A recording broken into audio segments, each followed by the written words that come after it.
On va parler d'un truc un peu étrange aujourd'hui. Une sorte de disparition, mystérieuse. Vous savez, cette passion qui nous fait vibrer, ce feu intérieur pour un projet, un hobby, comment ça peut s'éteindre, comme ça, d'un coup? Pourquoi ce qui nous donnait un plaisir fou se transforme soudain en rien? Juste un grand vide. Cette sensation, on l'a tous plus ou moins vécue, non? Ce truc qu'on adorait faire, et puis un jour, plus rien. L'étincelle a disparu, le moteur est à l'arrêt, on se sent juste vide, démotivé, comme si quelqu'un avait aspiré toutes les couleurs du monde pour ne laisser que du gris. Et là, qu'est-ce qu'on fait? On se traite de paresseux, on se dit qu'on manque de discipline. Mais si on se trompait complètement? Si la réponse n'avait rien à voir avec notre force de caractère, mais avec une sorte de guerre chimique qui se déroule juste là, sous notre crâne. Exactement.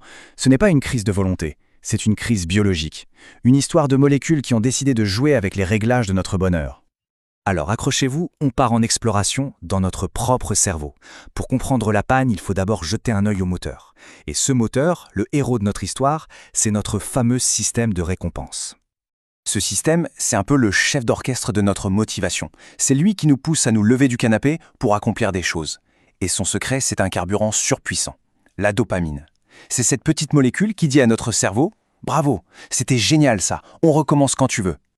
C'est cette vague de satisfaction intense quand on termine enfin un projet compliqué.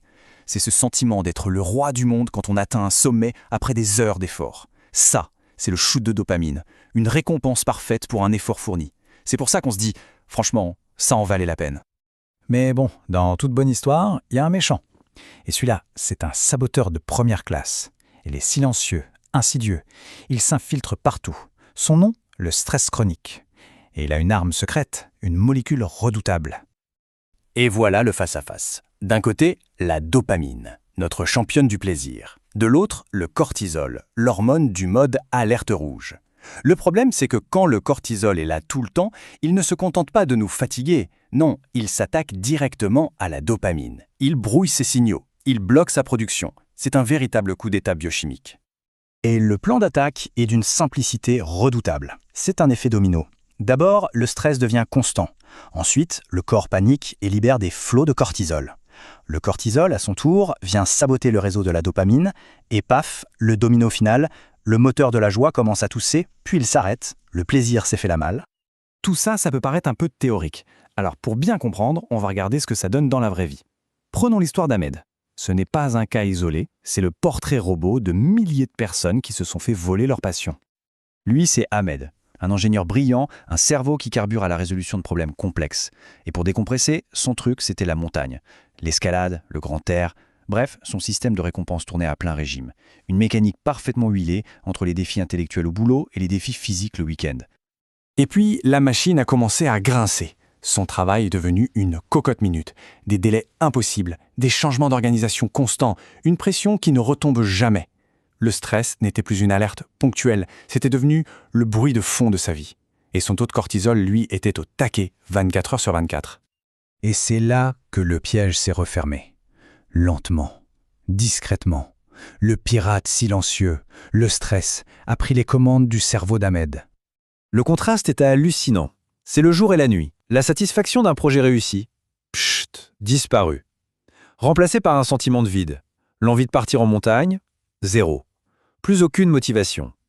Son cerveau, noyé sous le cortisol, était devenu allergique à l'effort. Il ne cherchait plus de récompenses qui demandent du travail. Et c'est là qu'on voit le changement de stratégie. Son cerveau, en manque de dopamine, s'est mis à chercher des solutions de facilité. Des shoots de plaisir rapides, pas chers et sans effort. La malbouffe, scroller à l'infini sur les réseaux, ce sont des microdoses de dopamine. Un plaisir immédiat, mais complètement vide. Ça ne nourrit rien et ça ne fait qu'aggraver le problème. L'histoire d'Ahmed, ce n'est pas juste une anecdote. C'est la parfaite illustration d'un phénomène biologique que la science connaît très bien. Alors sortons un peu de son histoire pour regarder la fiche technique de ce piratage cérébral. Cette impression de vide, cette perte de la capacité à ressentir de la joie, ça porte un nom scientifique, l'anédonie. C'est le cœur du problème d'Ahmed. La cause directe, c'est la chute libre de la dopamine provoquée par le cortisol. Les symptômes, on les a vus, des envies de sucre, une attirance pour la récompense passive, et si on ne fait rien, ça peut ouvrir la porte à des troubles bien plus graves. Bon, le tableau est un peu sombre, je sais. Alors c'est fini? Le stress a gagné?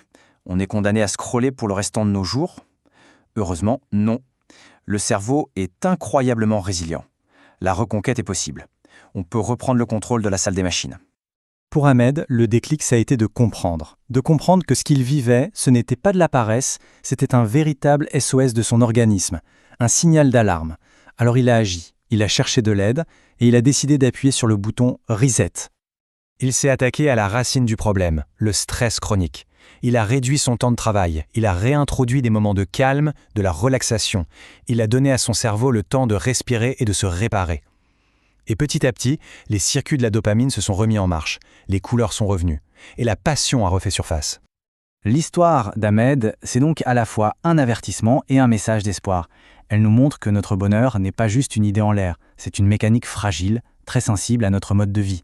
La vraie question, au fond, ce n'est pas comment je peux me forcer à retrouver la motivation, c'est plutôt comment est-ce que je construis une forteresse pour protéger mon moteur de la joie.